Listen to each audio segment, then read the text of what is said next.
You've come to believe in something that defies all of the laws of the universe. You've come to believe in the power of pushing something away, the power of exclusion.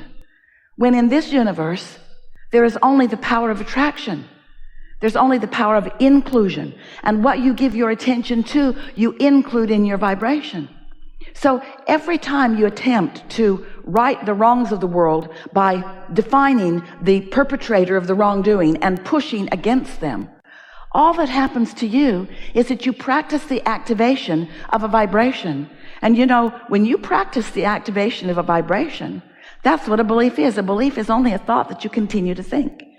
So as you practice these thoughts, as you continue to think these thoughts, as you continue to make those vibrations feel normal, and law of attraction helps you too, because once you believe it, law of attraction will show it to you, and show it to you, and show it to you, and show it to you. Because you get what you think about whether you want it or not. Because law of attraction is responding to your thought. Yeah. You've heard all of that. You've heard of all of that a lot. You've heard of a lot from us and others.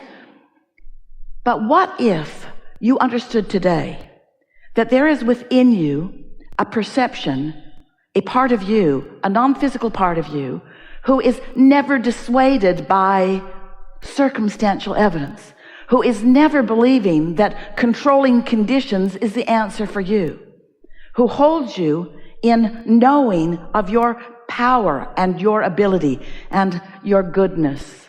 And what if you started deliberately tuning more to that frequency, reaching more for that vibration, so that you're standing in that kind of clarity and knowing? What if you, with a little bit of practice, and it's far less than you would imagine, far less than it takes you to learn a computer program, what if you accomplished vibrational alignment with that perspective? And what if that influence was you? So we want you to consider what it feels like to be a physical being who has launched a rocket, handed the baton off to your inner being, who has gathered all the cooperative components and is now handing the baton back to you.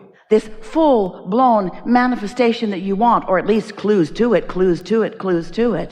But you've got to be in the receptive mode. You can't be in a negative mood. You can't be in a bad mood. You can't be mad at someone or hating someone or mad at yourself. You can't be insecure and attract security. You can't be aware that you don't have enough money and let money in. You've got to find a different vibrational frequency.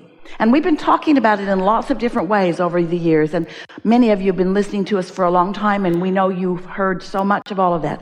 But today, let's call this receptive mode, this receiving mode. And are you getting what it is? You've created a vibrational reality. Where are you standing in relationship to it? Are you receptive to this vibrational reality, or are you receptive to beliefs that hinder that? What have you got your tuner tuned to? When you feel satisfaction, now that satisfaction could be eagerness or enthusiasm, it could even be passion. It could be a feeling of love or appreciation. It could be a feeling of interest. Sometimes Esther will come home at the end of an excursion and she will walk into her house and she'll just feel satisfied just to be in this space where she's gathered things that are meaningful.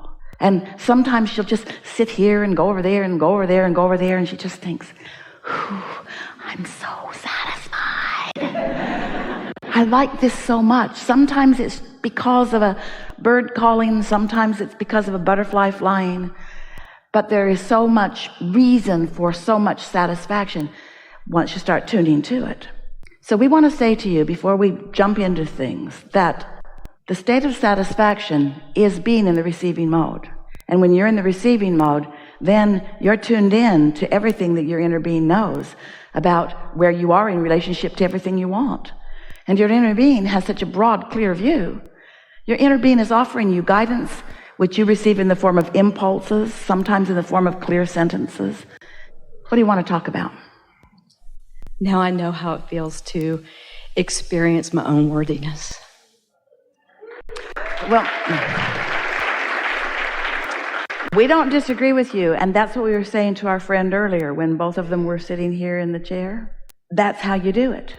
You want something, You line up with it, it comes, and you say, I did good. I did that. And when something not so good comes, you say, I did that. I did that too.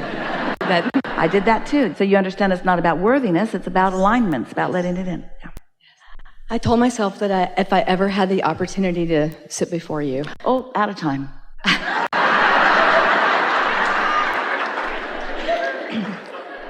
That I would want to thank infinite intelligence for the gift of what animals mean to me.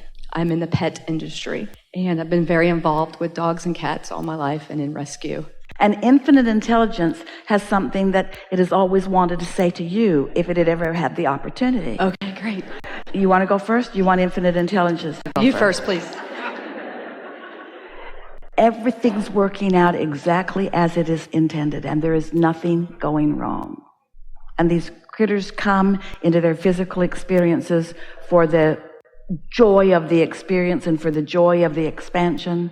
And infinite intelligence doesn't want you to suffer on behalf of any of them, because not one of them would ask that from you. You misunderstand them when you suffer. They don't pay too much attention to it, but thank you. I really was going to talk about the joy that they bring to my life, but since you brought up suffering. Yeah. Yeah. But last night I was thinking about the suffering. Yeah, really? So one time, Esther was walking back in the corridor of the hotel, and it was an event that they were live streaming, and she'd left her microphone on. And she was talking to a friend as they were walking through the hallways, and she had her phone with her, and Tracy, her daughter, texted her and said, Mom, your mic's on. And Esther laughed because she thought, who knows what we were talking about. The milk was spilled over there, and there was something over there, and they were having a good time. And we said to Esther, your mic's always on. Your mic's always on. If you're on your feet with your eyes open, you're broadcasting to the universe. Your mic is always on. We're just teasing you a little bit because your mic's always on. Thank you. So what do you want to talk about? One of the concepts that you teach that's changed my life is your quote, you cannot beat the drum of not enoughness and claim the fortune waiting for you in vibrational escrow. Yeah, it's there for you, and it's got your name all over it, and nobody else is going to get it, and it will eternally be there for your reclamation. But as long as you're beating the drum of not enoughness, you cannot let it in. So what of this idea of effort and struggle? Why is it that we... Because people have not remembered the leverage of alignment, because what they are witnessing is the action orientation. And so it's easier to see it and hear it and smell it and taste it and touch it than it is to feel it and understand it. And then the next question would logically be, well, why would anybody put themselves in that position where they don't remember the importance of all of this? And the reason is because you wanted the exposure to the contrast, and you wanted to put things in your vortex, and you really figured it wouldn't be too hard to figure it out. Because when you came into this physical body, you felt so good, you thought you would always focus in those ways. But in the process of the step oneing, which is so important, so many people get focused upon what they don't want and sort of stay there, and then you get sort of influenced or coaxed into letting what you see be the reason for the way you feel, not able to step back and look at the big picture. When you were presenting to us and you were talking about the rescue animals, and you were presenting a vibration that was very clear to us, and we wanted to give you the big picture. And sometimes the close-up picture in physical warms your heart too, but sometimes it doesn't. And so you have to insulate yourself in a way that no matter what picture you are observing, you have the shock absorbers of infinite intelligence flowing through you so that you understand the value of all of it. Not one of you said, I'll go forth, but before I get into my physical body, clean it all, because when I get there, I want it to be nice and clean. I want everybody nice to each other. I want all the governments to be working well. I want prosperity to be abounding. No diseases, please. Just get it all cleaned up and then I'll go. And we say you'd still be sitting with your feet dangling over the edges of some cloud somewhere because you would have never come. That's not the way it is. A blessed contrast that would produce within you the life-giving property of a desire that would summon. And you know that there is no satisfaction that is apart from the summoning. And you knew that it was set up in such a way that that would naturally happen to you. You knew that contrast would cause you to ask. You knew your inner being would join the asking. You knew that law of attraction would respond to your inner being. And you knew that that influence and that point of attraction, which every bit of it includes you, would be calling you to it. And you knew that when you, knowingly or not, let yourself move in the direction of that desire, that it will feel blissful, that it would feel satisfying, and that when you didn't, it wouldn't, and you figured that's guidance that will be crystal clear for me. Well, then there were some humans that kind of turned you around on that. They said, come and join our club. It's a religious club. You'll like it. Come and join it, and these are the rules. Can't do those things and must do these things. So you say, oh, looks fun, let me in. So in you go. Sarcasm from source is weird, isn't it? So in you go, and then you see some people thriving who aren't keeping the rules, and other people suffering who are. And you begin to ask the logical question, hey, what's going on? I'm keeping the rules, but they aren't. They're thriving, I'm not. Oh, they told you. Well, you can't tell while you're still in your body on earth. You have to wait until the afterlife when you will be rewarded or punished for your behavior. And so then you lost your guidance system. How do I know? That means this stuff that feels good is bad, and this stuff that feels bad is good. We're not kidding you. That's how it happened. So I want to be good. I want so to be good, so I will suffer. It was an easy setup, wasn't it? And you know what's behind that? There was no sinister plot. The reason for that is simple. It'd be easy for you to hear this. It's easier for people to look at you right there in all of your realness and ask for your approval. It's easier to believe what is already manifested than to have the faith in what's still coming. And so it's like a thing that just kept eating itself, so to speak. The more you relied on the physical, the more the physical let you down, because it was never meant to be the resource. It was meant to be the bouncing off place. But humans made it the everything. They began pigeonholing it and cataloging it and calling it right and wrong and passing it on from generation to generation, then fighting with each other over their perspective of what the right and wrong even was. It isn't even possible to sort out rightness from wrongness on a collective basis. It is only possible to sort out the wanted from the unwanted, what's in the vortex, and am I moving toward it or not? It is not possible for one person to ever accurately understand what anybody else's point of attraction even is.